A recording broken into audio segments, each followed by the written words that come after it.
All right, some real excitement out of Oklahoma Will Rogers International Airport. I've been in and out of this airport a bunch of times over the years. The two people on board, these guys get airborne. They're talking to air traffic control. Everything's going fine until...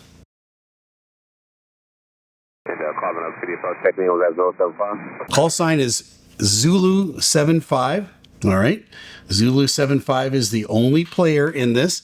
He's taking off out of Will Rogers, and everything's fine as he gets his instructions from departure. Departure 075, firm 2,700 VFR 140. 075 to the departure radar contact. Maintain headed below 4,000 for now.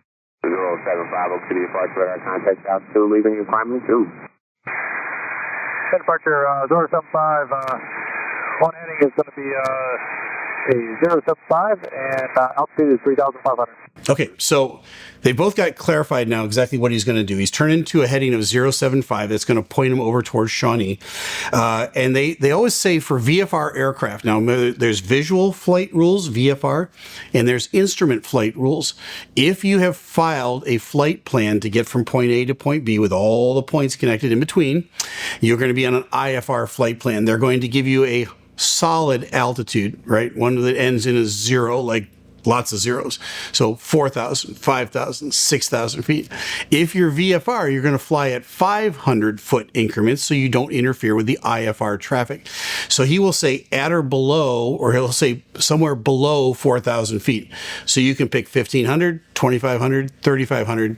Don't want you to go above 4,000 feet. And that's a negotiation back and forth between you and whoever's the air traffic controller who's monitoring you. You'll ask typically for VFR flight following, and if they have time, they will give you a squawk, and then they'll follow you and they'll handle you just like IFR traffic, except you're not. So this guy's out on a nice day. He's got VFR flight following. He's been told to go to 075. They're going to negotiate an altitude. 3,500 sounds pretty good to them, and off they go. Everything's great up until it's not. 075 to the departure radar contact, and Roger, climb on course. Climb on course. Climb on course, 075. Everybody's in a good mood. Confirming that request altitude was 3,500. If that's okay, we're heading out to Shawnee for 075. 075 cruise requested. Traffic will be above you at 4,500 air tractor northeast bound. So that's exactly what VFR flight following does. He'll confirm your altitude. Just let me know 3,500 is where you're going. Yep, he's not quite there yet. And he says, well, there's traffic above you at 4,500. So he doesn't have to call that out, but if he's got time, it's a courtesy. It keeps everybody safe, and that's what VFR flight following is. So this guy's already got VFR flight following. He's on his way to Shawnee. Everything's going great. 075. Mayday, mayday, mayday. 075 going down. Mayday, mayday, mayday. Right up until that. So something happened, and it happened in a real hurry. This is a single engine aircraft. I'm assuming at this point that he's probably got engine failure of some sort. What caused the engine failure, we're not going to find out. He doesn't have enough time. This guy's probably at about now 2,500 feet at this point, climbing out.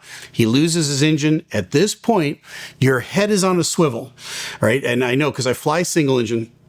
I fly my own private airplane, and it's different than being in a commercial jet. It's not that I'm not paying attention all the time in my commercial jet.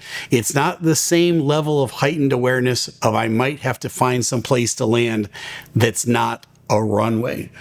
And so every single engine pilot listening to this knows exactly what I'm talking about. You're always kind of tense, and you're kind of always on, and your head's doing this the whole time, right? The whole time you're flying, you're looking at your instruments, you're checking your parameters, and you're looking and seeing if I had to land, I could go there. If I had to ditch, I could go there. If I had to put it down, I could go there. You're constantly doing this. This guy now has the worst moment of his life. He's flying along. He doesn't have a lot of altitude. He doesn't have a lot of time to glide to Tinker or back to Oklahoma. He's got to look for an open field or someplace to put this airplane down. Something catastrophically has gone wrong. He said Mayday 6 times. He sounds like he's in a little bit of a panic. Let's see what air traffic control comes back with. 075 emergency OC approach to intention. We'll be right back, but first a word from today's sponsor. Okay, so this is the second time we've had FlexiSpot as a sponsor, but we have a problem. You see, right after we filmed the sponsorship last time, the amazing C7 chair and the desk they sent vanished. without a trace. So I asked my producer, hey man, have you seen my desk? He doesn't even blink. He just goes, I haven't seen your desk. Yeah, okay, buddy. You haven't seen the 540-pound capacity 4-leg, more stable than my landing gear E7 Plus standing desk? You mean the desk that literally doesn't wobble even if you wobble? Must have just walked away on its own. Then I go to my editor. Did you grab the chair? She goes, I haven't seen your chair. You haven't seen it? The one with the 3D headrest, adjustable backrest, sacrum-focused lumbar support, and a memory foam cushion so comfortable it should be illegal? Yeah, she hasn't seen it. But suddenly, she's exporting at record speeds. Coincidence? Finally, I asked my studio manager, hey, did the FlexiSpot stuff get moved? He hits me with, I don't know what you're talking about. Really? He doesn't know what I'm talking about? Meanwhile, he's sitting somewhere with 5D armrests adjusted to NASA docking precision. Anyway, while I track down which one of my employees is now 7 inches taller at their workstation, here's what you need to know. The E7 Plus has 540-pound capacity, 51.57-inch height, and a 15-year warranty. The C7Max Chair has a 10-year warranty, 30-day risk-free trial, and more adjustments than an airline autopilot. Use my code in the description to get the best price. FlexiSpot's running some amazing sales right now. Don't miss it before your team doesn't know what you're talking about. They 100% stole my stuff.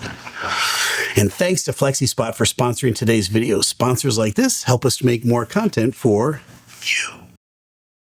Mayday, Zora 75. Okay, so he says, say intentions. And this guy is sucking seat cushion, as they say right now. And he doesn't have time for small talk. He's probably looking out and trying to get lined up on something, hopefully, that looks adequate for him to put this airplane down on. He's already losing altitude. He's less than 60 seconds away from touching down on whatever field or road that he's picked in front of him. And this, again, this is real petrifying for a pilot at the controls. This guy does a great job. So let's see how he does. 075, Oak City approach, emergency, say intent. Going down for a crash. Okay, there's my intentions. We're going down for a crash. I've never heard that on the radio before, but it's real clear what he's doing. He said, I don't have time to explain to you where I am or what I'm doing. All I'm telling you is we're not making it to a runway. We're going down for a crash. So that sets now a bunch of stuff in motion with this air traffic controller. All right, they crash. 055, need to vector to their location immediately. Okay, so now Zulu 55, not Zulu 75, Zulu 55 comes on the frequency and says, I need vectors to their location immediately. Now, I don't know, I'm guessing because of the similar call signs that this is was a flight of 2, or there's a couple of guys out flying. They're all going to Shawnee. But this guy chimes in right away. He's airborne and wants to go see if he can lend assistance. So he's going to go to the location of the crash or the crash landing and see if he can help out. So you've heard me say before, Mr. Rogers used to say back in the day, always look for the helpers. And when we did that, the crash of that the airplane in Lake Michigan, right? The Cirrus airplane that deployed their chute and went down. There was another aircraft in the vicinity that said, yeah, I'll help out. And they went and they circled for quite a while. They had plenty of gas. Those were the helpers. Zulu 55 now is going to be a helper. He's almost demanding, vectors to where this guy is. Very adamant. And that's a 055 confirm. Hey, firm, give me a vector to location now. 055 confirm the call sign. Is that Mayday? 075 called in Mayday. 055 need a direct vector to them now. 075 is about 3 miles southwest of Tinker Airport Base. 055 turn left heading 175. 175 055. Man, these guys get on this right away. Zulu 55 is large and in charge. This guy has called and said, I need vectors. I need them now. No, I'm not the Mayday aircraft. That was Zulu 75. I'm Zulu 55. Let's get that clear. Give me directions. So he's now he's just like west of Tinker right now. He's about 2 miles from the crash site. Let's see how he does. 075 055 looks like 075 is about 3 miles southwest of Tinker. 3 miles. 1,300. Searching. So when he says 1,300 feet descending, this guy's already touched down. Now, there's a little delay in what the last information he's going to get is probably going to report that ADSB data at about 1,300 feet. He's already on the ground. 055, continue left heading 17518. Left 175, 055. Okay, he's 075, got him pointing right at him. radar contact lost, 075, can you hear the transmission? Okay, so he keeps calling to the Zulu 75.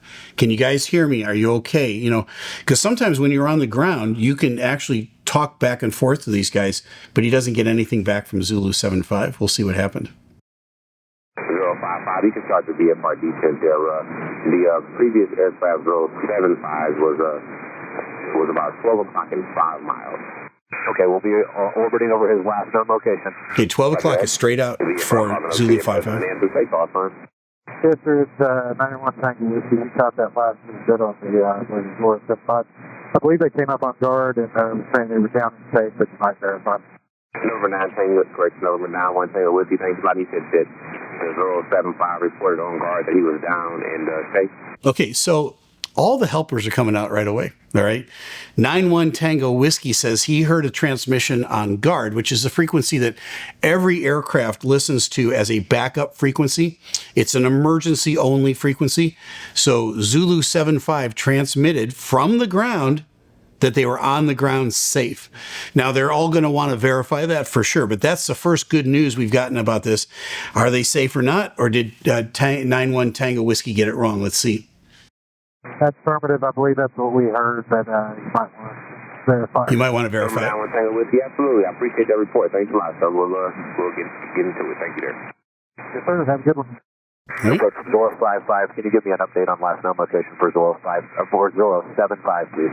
055, affirmative. That traffic is the primary target disappeared about 10 o'clock in 1 mile. So he's only a mile away from him. And the good news here is that Zulu 55 doesn't see smoke or anything that would indicate a crash.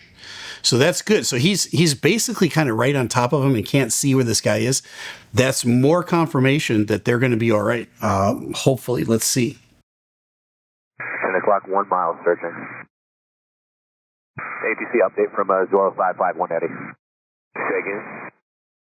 Zora 55, we have visual contact with our downed aircraft. Okay, he's got visual contact with the downed aircraft. Now, we don't know whether the guys are alive or dead, but he sees the downed aircraft. Let's see what happens. 055, roger that. Thank you, sir. And does it appear to be any injuries or safe landings? Or have you had any contact with that aircraft? Yeah, we can see through our sensor. They appear to be down safe. Aircraft damage. Go ahead and if you haven't called the emergency, go ahead and do it already.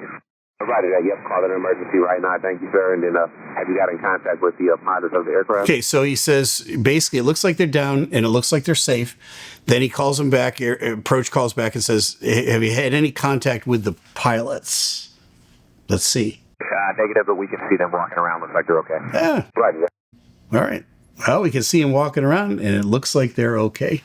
All right, so this one has a great outcome. Zulu 55 is the helper that shows up on top. He circles for a little bit until the people on the ground get to these guys, but they walked away from this one. No problem. Probably a lot of damage to the airplane, but my goodness, 2,500 feet, you're climbing out. 60 to 90 seconds later, you're in some field or on some road. Fortunately, they had the skill and the airmanship to put this thing down, and everybody walked away from the aircraft. Has a great outcome. Lots of helpers. Air traffic control was all over this one. And again, these things can happen rather quickly, and they happen when you least expect it to happen. So every single engine pilot in the world keeps his head or her head on a swivel. They listen up on the radios. It's great flying a single engine airplane, but I'm here to tell you it's a little tense at times. And it was tense in this one. I'm glad it all worked out and they all walked away. Well, now you know. I'm Captain Steeve. Fly safe. Well, if you want to check out the video I did on that Cirrus crash in Lake Michigan, you can check it out here. And there's some other similar videos here.